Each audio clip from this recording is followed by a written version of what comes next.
Ayaw mag-comment ni Vic Soto pero kinumpirma na ni Pauline Luna na babuna ang sitcom na Open 24/7 na napapanood sa GMA7 tuwing Sabado ng gabi pagkatapos ng magpakailan naman.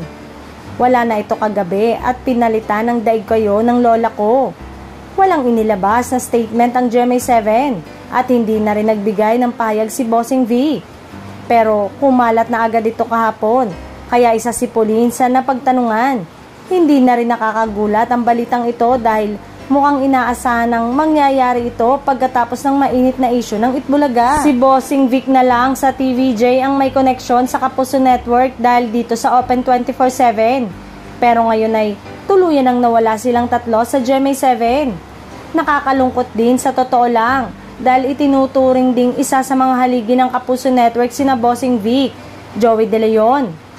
May narinig na sitcom na gagawin daw si Vic Soto sa TV5 pero hindi pa raw ito pina-finalize talaga, sabi ni Pauline.